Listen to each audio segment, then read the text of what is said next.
Addiction never affects just the addict. It affects all of us.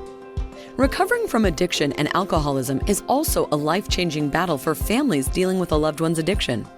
Numerous programs support addicts as they reclaim their lives, while their families face their own challenges without the same guidance. You're listening to Voices in Courage with KL Wells, where we transform the lives of the families and loved ones of addicts and alcoholics from surviving to thriving in the midst of chaos. Tune in as we highlight vulnerable stories of families who have addicted relatives and friends and learn how they have dealt with the challenges of isolation, desperation, and shame. If you are seeking ways to live your best life, then we welcome you into this safe space. Be a part of change today with your host, KL Wells.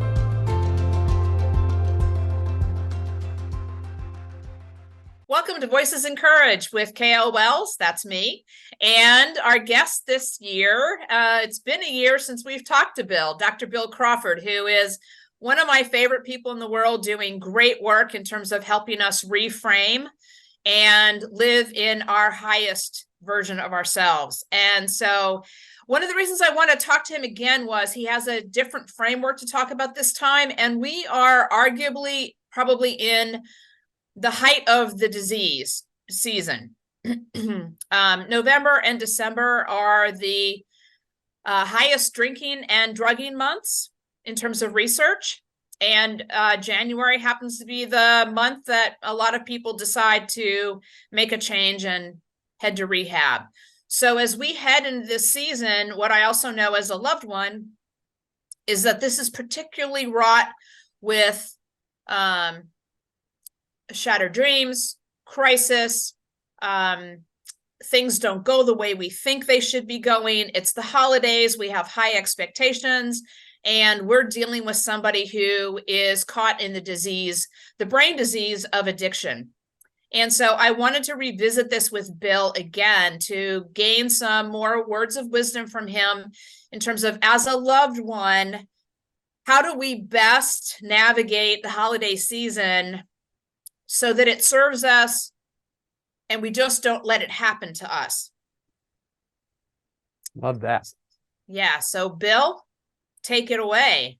Thanks. And as you were talking about this, it kind of reminded me that people ask me, Bill, okay, now what got you started in this? Why did you pick psychology?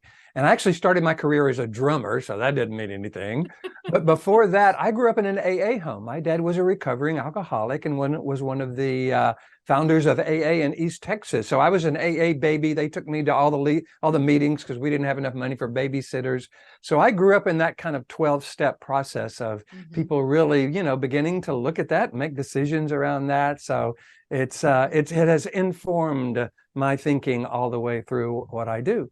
And one of the things I really like to do is help people kind of connect with almost any aspect of life with what I call clarity, confidence, and purpose.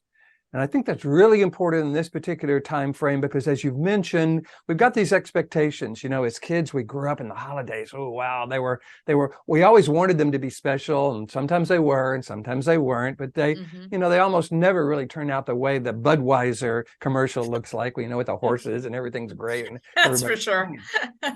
Budweiser, interestingly enough, that does it. So what I thought, and you and I talked about, is we get a chance to go into a little bit more powerful model. Last time we talked, I think I talked a lot about the brain and how to shift from this lower brain to the top of the mind. There's even a model that spells brain. So probably if you haven't seen that, you might want to revisit that particular podcast. But the second part of my book is really a model for creation. It's about how to create anything, a relationship, a parenting style, a leadership style, a organization. And I use it to create my life and to help others create theirs. So I thought I would use this particular model to help people who want to go into the holidays with more clarity, confidence, and purpose.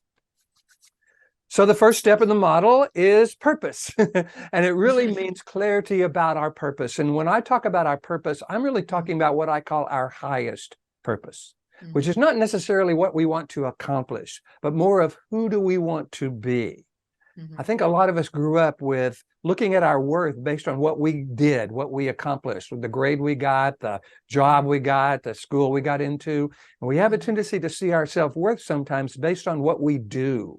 And what I like to talk about is, wait a minute, that's great. We want to do good things, but really who we are, we have more influence over. And if we make choices about who we are in a very purposeful way, then what we do is informed by those choices. So there's a couple of questions I encourage people to ask themselves when they're choosing the qualities or characteristics they want to bring to life, and in this particular case, to the holidays. How do I want to define myself? What are the qualities or characteristics that make a statement about who I am? When I'm working with people, I encourage them to make a list of 20 qualities or characteristics of them at their best. And most people go, 20? I might be able to do 5. And I say, well, ask your friends, ask your family. But we really want to find a way of kind of this being our foundation, these qualities or characteristics. So once we have clarity about who we are at our best, and by the way, another question we can ask ourselves is, okay, what are the qualities or characteristics that I would recommend for someone I love? So often we're much more attuned to helping others sometimes than helping ourselves. Right. So when we ask that question, what would I recommend to someone I love? Boy, that answer just pops up there. What I encourage people to do is start off by making a list of qualities or characteristics, 20 if possible, that define you at your best. And these aren't skills. These are qualities or characteristics like caring and curious and adventuresome and passionate and compassionate, that kind of stuff. And then write that down and read that 3 times a day, just because what you're doing, you're really kind of rewiring the brain to say, okay, I am valuable and worthy based on these qualities or characteristics, what I bring to my family, my job, my relationship, the world in general, not just what I do. So that's step 1, clarity of purpose, and I call that our highest purpose. Okay, so here's a thought or a question. One is that for most of us who deal with somebody that we love that is in the addiction mode, we're focused on them. And so that's why I think this is incredibly powerful, is because the truth of the matter is the only thing we can control is ourselves. Yes. Plus, this tendency to focus on them and their problem has them perceiving us as focusing on them and their problem. And so the shame of being addicted in the first place, now there's additional, well, and they think I'm just worthless or at what, in other words, that tendency, us trying to help by saying, well, if you just do this or do that or stop this or stop that, that comes across as if we have no confidence in them. And that really kind of throws them lower in that addicted brain, in that lower brain, that fear-based brain, which makes it worse. So when we're willing to kind of come say, okay, I'm responsible for me, and here are the qualities or characteristics I'm going to bring to my life. And when I can't do that, when I'm having trouble accessing my highest purpose, I'm going to excuse myself. I always say diarrhea is the perfect excuse to leave any conversation you're ever in for the rest of your life. Excuse me, I got to go to the bathroom. But it gives you an opportunity to step away from what sometimes can be a triggering situation. Right. Go to another room and kind of take some deep breaths and say, okay, who am I at my best? And go back into that situation in that way. Yeah, because we tend to, because of the expectations of the holidays and the disease in and of itself, we're not necessarily, going into this with massive patience, grace, and understanding. We're going in with frustration, sadness, grief, anger, whatever that is. Yeah. And so flipping it and being super intentional about that best version of ourselves potentially holds a key to a different experience. Yes. Because asking that question, how do I want to define myself? What are the qualities or characteristics I want to bring to this particular time of life? What would I recommend to someone I love? And making a list of that, that's all top of the mind stuff. That's neocortex. And by the way, we're triggering different chemicals up here like serotonin and endorphins versus the worry and the anxiety and the frustration and the anger is triggering kind of stress-related chemicals that mess with our heart rate and blood pressure and immune system and all kinds of stuff. So there's all kinds of wonderful benefits from starting with a clarity of purpose. Our highest purpose are the qualities and characteristics we want to bring to life. So I would Yes. encourage people to write it down, put it on their phone, and read it 3 times a day. Yes. And that 3 times a day is mission critical. I can't emphasize this enough in my own transformation, is that it takes work to rewire how we've been used to operating. Right. And if you have an intention of a different outcome this holiday season, then the practice over and over and over again is so important. Yeah. I encourage people to wake up, read their list, choose 2 or 3 qualities that they want to bring to the morning, and then go into the morning practicing being that way. Then around lunchtime, stop, read the list, choose 2 or 3 qualities the afternoon. Then around dinner time, stop, read the list, going into the evening. So 3 times a day, you're choosing to define yourself in a way that you would recommend to someone you love, you at your best. And that begins to train the brain in a really powerful way. Yeah. Well, honestly, if we just stopped there, we'd be great. It would, wouldn't it? That'd be cool. However, there's more. But there's more. 5-step model. So Yeah. 2 is getting really clear about our beliefs. Our beliefs are very powerful, and they often reside in an unconscious part of the brain. So they're unconscious beliefs that are driving our perceptions. The example I always give is, let's assume you have 2 people. One of them is very afraid of dogs. She's been afraid of dogs all her life. Maybe she was bitten by a dog, who knows? The other person in the room just loves dogs, has about 10 dogs at home, thinks dogs are the God's gift to the universe. If you bring a dog into the room, that's the fact. You're going to have totally 2 different perceptions and reactions based on their belief about dogs. The person that believes dogs are dangerous goes running from the room. The person that believes dogs are great goes to hug the dog. So it's the same dog. That's what's really important. And it's this belief that is determining how we find ourselves reacting. So if we have our list of qualities or characteristics, then we want to ask the question, what beliefs are congruent with this list of qualities or characteristics about myself, about the person I'm dealing with, about life, about my family, about world, whatever it is. And so we choose to validate those beliefs that are congruent with our highest purpose and reject or change those beliefs that are incongruent with our highest purpose. That's why making that list is so powerful. It becomes a criteria for the rest of the model.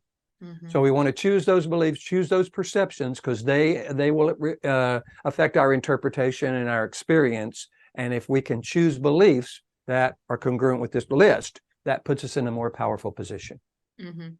Absolutely. And so what I think about is we tend to orient in terms of good, bad, right, wrong. Yeah.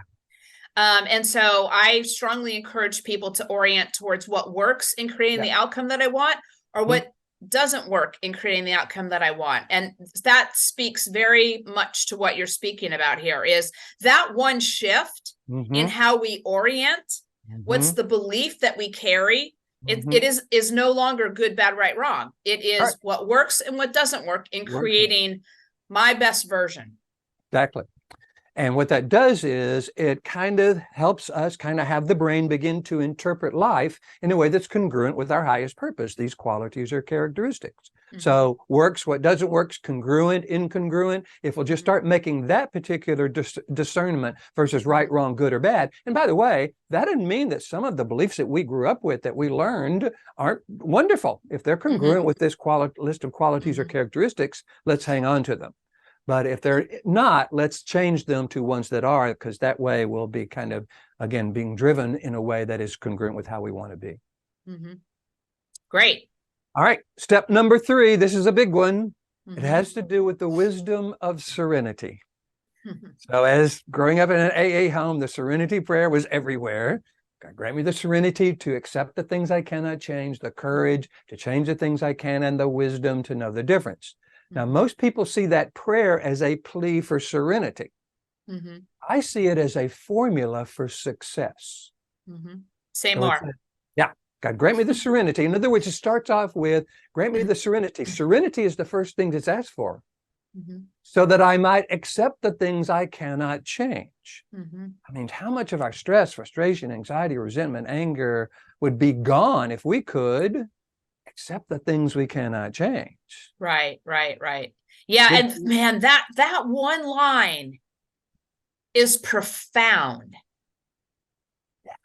is just profound, and how it can shift our lives. Exactly. And there's always, in every situation, there's always going to be situations that we wish were different. And that's certainly the case when you're dealing with an addict. That's certain. Well, it's blown up. However, if we focus on that, and that's not something we can change, then frustration, stress, anger, resentment. Now we're back in that lower brain. Now we're triggering those chemicals. We've lost our list of highest purpose. So if we'll look at the serenity prayer as a formula for success, God, grant me the serenity so that I might first accept the things I cannot change, so that then I have the courage to change the things I can, and the wisdom to know the difference. In other words, serenity is the precursor to acceptance, courage, wisdom, and change. Woo, say that again, please. Yes, the way that serenity prayer goes starts with serenity, then acceptance, then courage, and wisdom and change. So serenity is the precursor to acceptance, courage, wisdom, and change. So you want to have something that creates serenity in your life. Could be a prayer, could be deep breathing, could be meditation, could be a walk in the garden, whatever it is. You want to have a moment of serenity where you can start, because that's the precursor. That's why I always say start in the morning with kind of, taking a few deep breaths and then looking at that list. Serenity is the precursor to that. Then there are two questions you can ask yourself for clarity. What about this situation will it take serenity for me to accept? Whoa, say that again. Yeah, I love questions. Questions actually determine what part of the brain we're in. So when you want to know the wisdom to know the difference, ask the question, what about this situation will it take serenity for me to accept? And what about this situation will it take courage for me to change? So it will take serenity to accept anything that is not within our control. Yeah. And acceptance is better than railing against it and trying to beat it into submission. Doesn't mean we agree with it. It just means we're no longer going to spend energy banging our head against that particular wall. Then we have the courage to change the things we can, which is who we are and how we are. And that gives us the wisdom to know the difference. Yeah, and I know in the early stages for me, I still had that thinking in my head that somehow I could fix it. Yeah. Somehow I could save my son. Yeah. Somehow I could say the right thing, and I would get a different outcome. And over time and lots of learning and lots of work, I realized that that was a failed strategy. And it's understandable. We want to fix them because we love them and we hate to see them in so much pain. And we know that if they just do this or this or this, it would be so much better. The problem is that puts us in the position of fixer, number one, which we can't do. It puts them in the position of fixee, which is even more shame and, oh my God, there must be something wrong with me. I mean, it's a dynamic that makes the situation worse. So what we want to do is recognize our desire to help is totally understandable, but our then trying to help comes across as, again, that lack of confidence in them and something that we really can't affect. Yeah. However, go ahead. And when we drive from that place, we drive them deeper into shame. That's right. And shame will kill you. Oh, it will. And it will feed the addiction. Because here's the deal. A lot of people get addicted to something because it actually reduces their anxiety. I've had people tell me, I didn't feel normal until I took my first drink. And people go, oh my God, I found the solution, which of course becomes the problem. So if people are kind of anxious or don't have a lot of self-confidence in the first place, and that anxiety is eating at them, and they take something that eases that, then in their mind, hey, I found the solution. So us trying to take that away or tell them it's not right, that's not going to work. Yeah, and that was one of the interesting things when I was talking to a friend of mine who's recovering is, she said that drugs or alcohol is our solution. That's right. That's right. And we think it's the problem. That's right. And so that belief system, we're standing in two different worlds, and we need to understand the world that our loved one is living in, which is the drugs or alcohol is their solution. Yeah. Wow, that was a That was a revelation. Yes. What I encourage people to do, if you really want to be helpful with someone, hold an image of them at their best. Because everybody else is seeing their worst. They're even seeing their worst sometimes. If you'll hold an image of them at their best, what do they love to do? What do they do well? Who are they when they're playing with their dog or whatever they do that's about them at their best? Because if we hold an image of them at their best, they're going to sense that. And all of a sudden that feels like we have some degree of confidence in them. And that's where, you know, the whole idea of, okay, drugs or alcohol is the solution until it becomes such a problem that, okay, I can't deal with it anymore. Then that confidence and that self-confidence can begin to turn around. But they need to have someone in their life that holds a vision of them at their best. Yes. And what I would encourage about that is practice it. Oh, yeah. Because, you know, our brains are not wired to think like this. No. Matter of fact, but if you can get a picture of them when they're bright and shiny, you know, like I have pictures in my office of Sam bright and shiny. And so those are the only pictures I have up. I don't see him when he's in using and when he was in drug psychosis. I don't have those pictures up. Right. So what you focus on, you move in the direction of, and energetically that matters. And you made a really good point. Our brain is actually wired to the negative because long time ago, the way it kept us alive was to keep us anxious and worried and frightened because that kept us alive of bad things. Now, unfortunately, anxious, worried, and frightened throws us into that lower brain and limits our ability to really get who we want, how we want to be. So we got clarity of purpose, this list of who we are at our best, our highest purpose. We've got our beliefs that are congruent with this list. And by the way, make sure confident is one of those qualities you're putting in there, because if you want to go in with confidence, you want to make sure, who am I when I'm confident? The wisdom of serenity. What about this situation will it take serenity for me to accept? And what about this situation will it take courage for me to change? The next step in the model is the energy that drives all this. And so I encourage people to choose awareness over worry. Awareness. Oh, that's so good. Thank you. Say it again. Yes. Well, awareness looks at the situation and goes, okay, it's not about hiding. It's not about sticking our head in the sand. It's not about pretending that everything's great. No, it's awareness. But it's different than worry. Worry looks at a situation and goes, wait a minute. And all. Awareness goes, all right, okay, this is the situation. Yep, here's what it is. But it's awareness. That quote from Albert Einstein, problems cannot be solved at the same level of awareness that created them. So awareness over worry. Positive over negative, obviously, but optimism over pessimism. Now, optimism isn't everything's going to be great if I'll just hold an image in my mind of all things wonderful, you know, the universe. It's not that. That's Thanks, Mickey. Yes. There's a book out there by, can't think of his name, but it'll come to me. It's called Learned Optimism.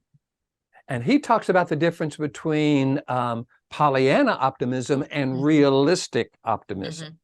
So that's what I'm talking about. Optimism looks at a situation and looks for the best, whereas pessimism looks for the worst. I love the quote about pessimism. A pessimist is someone who burns their bridges before he gets to them. That's great. So awareness over worry, optimism over pessimism, love over fear.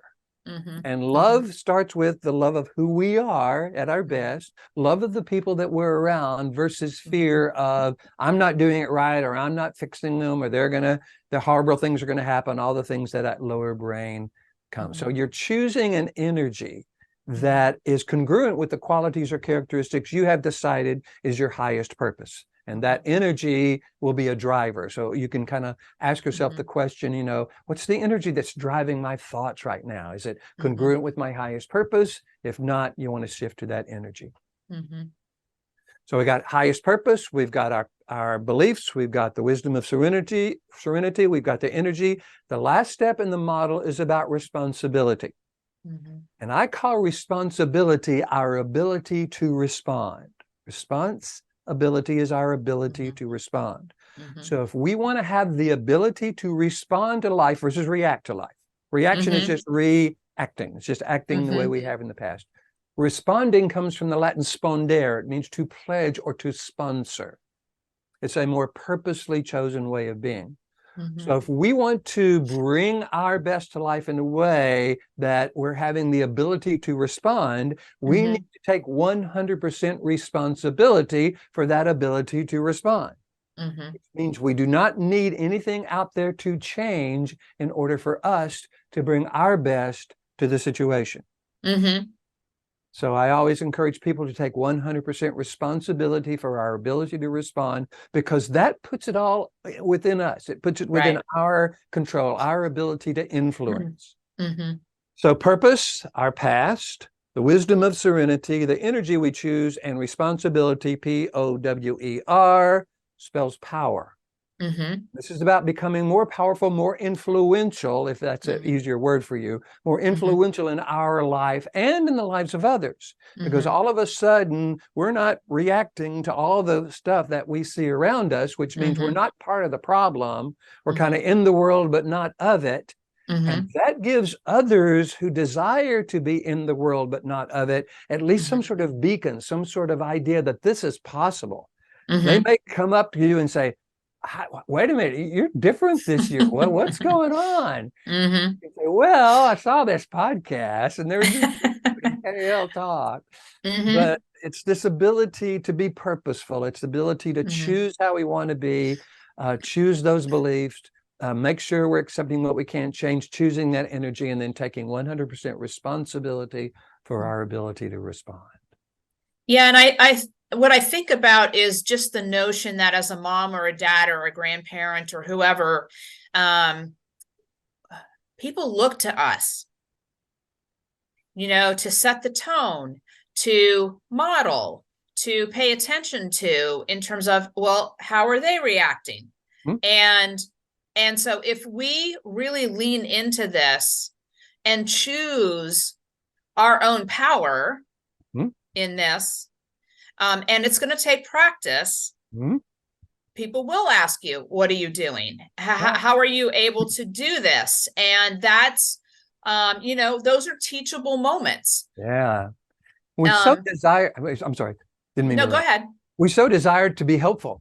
And the best time we can be helpful is when someone says, hey, help me with this. Now there's that conduit. When we go and say, hey, you really need help with this, well, that shuts. But when they ask us, boy, I just love to know what's going on with you. That's a curiosity. That's an openness. And we can say, well, here's what I've discovered. And that's going to resonate with them. And so it's a wonderful way for all of us who love to be helpful and sometimes have an issue of not being as helpful as we'd like to be because people aren't taking our advice. Well, this ability to be a certain way and hold an image of them at their best so that they feel we have confidence in them is one way of opening up a conduit to that of them kind of actually asking for that help. Yeah, and I know in those, having to work on this in those darker moments when I was with Sam, just reminding myself like over and over again before I would get into a situation with him or pick him up and take him for a meal or anything along those lines is just love him in his unfolding and his journey and be clear and aware what's going on inside of me, make sure my awareness is, heightened to some extent so that I can do the pause and still live in with that intention. Exactly. And that can be the greatest gift to someone going through an addiction because all of a sudden someone isn't seeing them as damaged goods. All of a sudden someone isn't seeing them as the problem. They're seeing them as this person who, I don't know, maybe got good grades in school or is really a wonderful drawer, loves to play video games, is really great at it. If you'll kind of keep that image of them at their best, that's a tremendous gift to them, because they're having trouble seeing that at the moment, and other people around them aren't seeing it. So when you see it, all of a sudden you have the potential to kind of become a beacon in their life that has the potential to shine through a lot of that dark stuff. Yeah. What's beautiful about that is, but regardless, you're still you, and you're still your best self, and you're still bringing that to life, even if that person doesn't get that, or doesn't change, or doesn't see that, or gets worth, or whatever. You're still kind of being able to define who you are in a way you would recommend to someone you love. Yeah. And so to be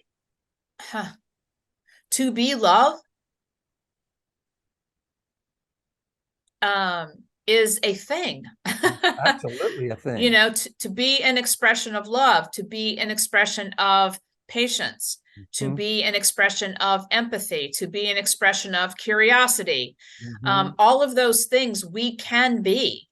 And it's just that unfortunately we weren't, all of us wouldn't burn that way. We're not really wired that way. So that's where the work comes in. And that's where, if again, you've got that other podcast where I go through the brain model of actually when we find ourselves worried, frightened, anxious, angry, whatever, there's a model that actually spells brain that shifts us from this lower brain to the top of the mind and helps us identify these qualities or characteristics. So stepping back, doing that model or whatever, could be a prayer, could be a meditation, whatever it is that creates that moment of serenity, moment of clarity that allows you to say, okay, I found myself feeling or thinking this. That's incongruent with my highest purpose. What I want to be able to bring to life right now is this and this and this. So you choose 2 or 3 of the 20 qualities that you really want to embody right now. And you ask yourself the question, okay, who am I when I'm that way? What's my tone of voice? What's my body language? How do I define myself when I am that way? Because the brain does not know the difference between a real and an imagined event.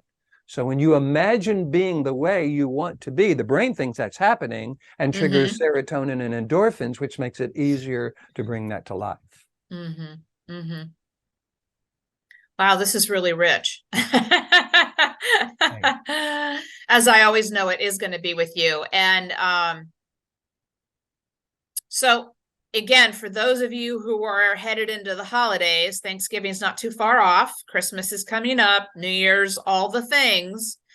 I think this is the challenge, to do it differently and to know that you can do it differently. And there's an intentionality about this. There is a consciousness about this. That's a little step up from maybe how you did it in the past, a little step up in terms of your awareness of who you were previously, with an intentionality of being that best version of who you are and being an expression of all those great qualities and characteristics, despite what's going on around you. That's right. It's not about ignoring or pretending or sticking your head in the sand. It's just about awareness and those qualities. By the way, we probably ought to let folks know I do have a YouTube channel.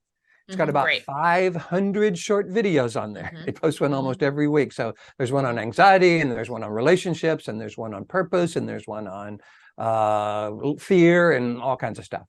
And also the philosophy that we're talking about here, the brain model, understanding how the brain works, and the power model is in a book called Life from the Top of the Mind that's also on Audible. So for those of you who want to kind of see how this philosophy all fits together, that's that particular resource for folks.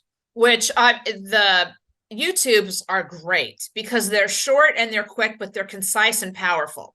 Thank you. Highly recommend. And his book is, it's one of those books that I keep in a stack of books that are the books. The books, yes. The books. Because this was, I mean, I've been doing a lot of work for a long time, but it was a really great way to frame the notion that we can retrain our brains and how our brains actually work. And we're challenging people to kind of override the system. When you know how your brain works and the way it's working isn't working for you, then you actually can rewire your brain so it does work for you. Yeah. And you can have better outcomes during challenging times. And I think that one belief, just knowing that you can actually be the calm in the storm, like be the calm in the storm of whatever is swirling around you, that may be pushing some people's like, what are you talking about? Right. Questions. Yeah. They'll go, wait a minute. What book are you reading? What's going on here? And sometimes, by the way, they may try to get you back into the box that they're more familiar with. So they might kind of poke and prod, and you can always go, yeah, I've just decided that this particular time I just want to bring the best of who I am to the people I love. They're going to have a hard time arguing with that. So yeah, it's that ability to do that. And the way that we rewire the brain, it's called neuroplasticity. The brain is always rewiring itself. We're just now taking over the process so that we're not trusting this fear-based middle brain to interpret the dog as dangerous. We're making it a more purposeful way of interpreting it in a way that is congruent with our highest purpose, the qualities we want to bring to life. Yeah. And so I think, what would you say if you were talking to somebody for the first time, you only had just a few minutes with them, 3 things that are absolutely mission critical for doing the holidays a different way? I would say we all grow up with wanting the holidays to be magical. And therefore, there's this expectation and this desire, which is totally understandable. But what that does, it sets us up for anything less than that, all of a sudden feels like a disappointment. So what you want to do is go in and say, okay, the magic that can be created is something I can control, which is within me, and I can create that magic. And then maybe people will want to share it, and maybe they won't. Either way, I'm going to experience that. Also, to recognize that other people have the same kind of fears or expectations or worries, and that anybody who's struggling with any kind of addiction or mental illness or ADHD or any of that kind of stuff, they've been struggling with that for quite a while. There's a lot of shame and fear and belief that there's something wrong with them, and that unfortunately keeps them in that place. So we can be a beacon for them. And what we can begin to do as we begin to practice this, reading the list in the morning, reading the afternoon, reading in the evening, we can begin to redefine our experience, which then for anybody who wants to change their experience becomes some sort of idea that is possible. Because for some people, they don't even see that it's possible. But when they see us do it, they go, oh, okay, wait a minute. You did it. Tell me more about that. And that's where that curiosity, and that's where our desire to really help people can come through, because we can begin to let them know what works for us and what we've tried and what we learned. Yeah. And so the other thing I'm thinking about, because, in the work that I do, I run across this quite often, is just the notion of changing.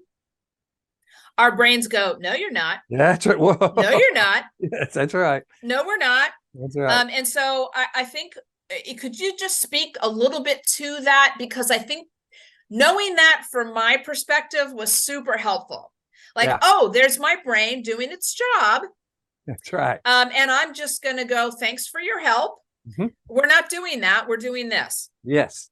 So the middle brain specifically, the limbic system, is the one that is hardwired to lean toward familiar, to lean toward known, to lean toward predictable.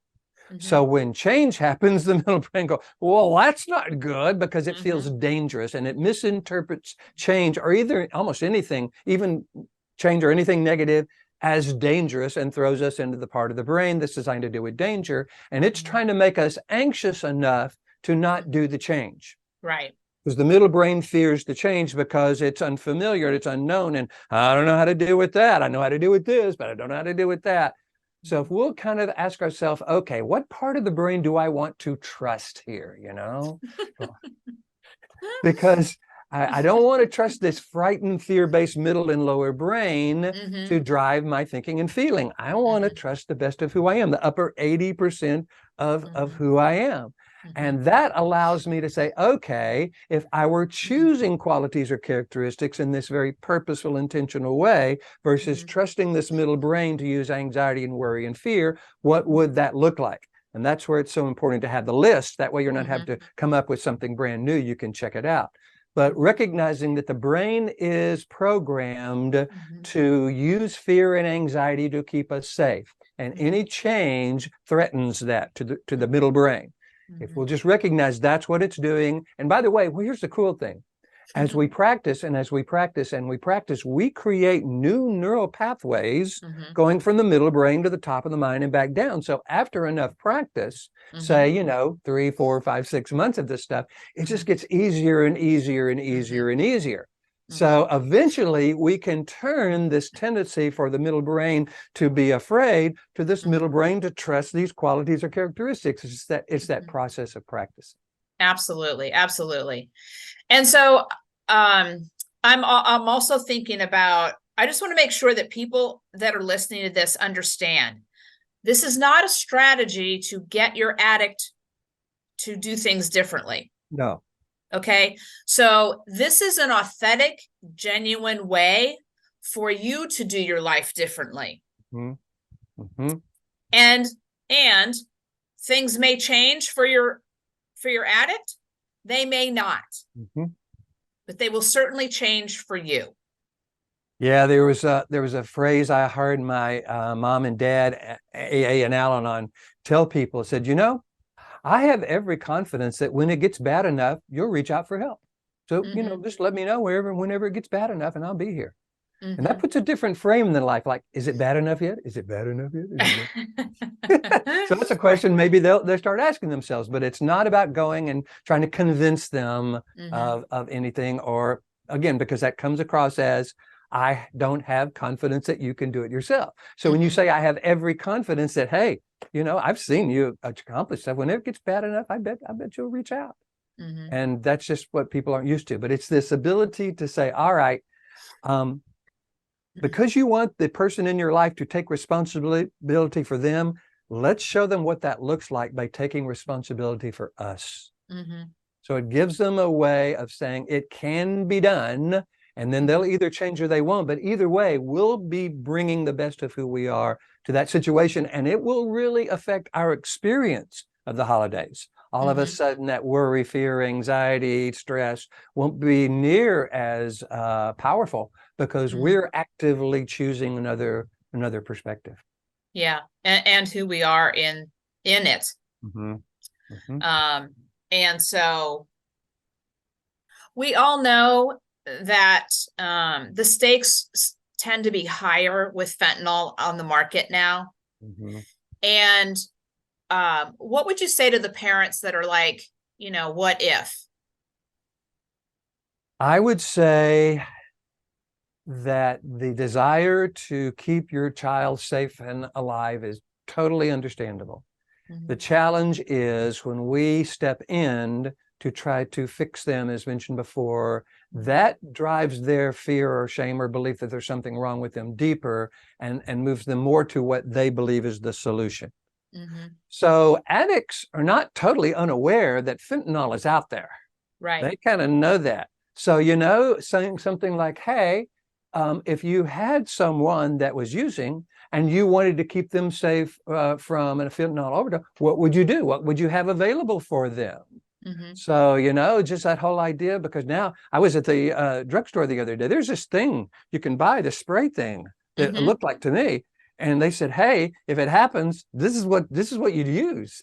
So it's like, it's a stand in the drugstore now. So so that's available. And so if the addict generally doesn't want to get to overdose in general. Right. They're denying the reality of it because that would mean they're doing something really dangerous and they're not really ready to admit that. But what would you recommend for someone you love who is using? How would you want to keep them safe? If you ask the addict that, they know, well, gosh, I would have them have that there. I said, boy, that makes perfect sense. I'm really impressed with your knowledge about that. So again, it's that different perspective, and that's not just all you can do, but that's a lot. That's a lot. Yeah. And I mean, the power of asking curious questions. that are genuine, is actually, for me, that was life-changing, because, I grew up in a family that you got told, how you thought, what you did, how you did it, all the things. And as somebody who's managed hundreds of people in the course of my career, telling doesn't help. No. And so I had to learn, how do I ask an empowering question, that, because these people are brilliant anyway. I don't need to know all the answers. And so our addicts are really generally very smart people. And asking them genuinely curious questions, they're going to have the answers. Yeah. I'm a big fan of asking what I call solution-focused, future-based, solution-oriented questions versus past questions. So, knowing what you know now, what would you recommend to someone you love in the future? How would you do that in a way that it would, that would make sense to you? But it's always about the future. There's no shame and blame in the future. Right. Questions about the past almost always have a who's right, who's wrong, who did whatever. But when you ask that question about the future, that can be an opening of a different perspective. That's great. That orientation is fantastic. So any closing thoughts? I do want to say, for those that are listening, go get his book, Life from the Top of the Mind, Dr. Bill Crawford, and go to his YouTube channel. It is rich, and they're short, and they're to the point. So, huge fan of yours. Thank you. And I so appreciate you taking the time. This man is hugely busy, speaking to a lot of execs and corporate people, and changing lives. So it is a rare gift to have him with us today, and deeply grateful. Well, hey, when you called and said, hey, let's catch up, and you said, hey, you want to do a podcast? I went, oh boy, I get to do a podcast with KO. So you're one of my favorite people as well. Matter of fact, it was in your seminar in Eugene where someone recommended to me the book, The Body Keeps the Score. And that's now become one of my go-to recommendations for anybody who's dealing with any kind of trauma, or knows anybody dealing with trauma. So that's been I just get a lot of stuff from you and your group as well. So thank you. Absolutely. So you're a gem, and we'll have you back. So again, thank you so much for today. People, please listen to this. And, sometimes I go back and listen to these podcasts myself personally over and over and over again, because it helps drive it into my brain to rewire so that I can show up as the best version of myself in my power. Yeah, they said that we remember about 10% of what we hear. So going back and listening and stopping and taking some notes, ask yourself, what resonates with you? What do you find valuable? What do you go, oh, wow, that was cool. Let me write that down, because writing that down actually goes to a different part of the brain. So yeah, absolutely. That's always a great way to learn. Yes. Great. Okay. Well, best to you during the holidays. Love you dearly, and big hugs. Thank you. Love you as well. Thanks for the opportunity. Okay. And I'm sure we'll do this again in the future. Great. Thank you, Bill. My pleasure. Thank you for joining us in this episode. We hope this discussion gives you the empowerment you need during these challenging times. Remember, there is always light after darkness. For more inspiring conversations like this one, subscribe to the show at voicesencourage.com/podcast. We encourage you to share with your friends and family going through similar situations, so we can continue to build a strong community of hope and possibility. Start your life-changing journey today. Join our community at voicesencourage.com.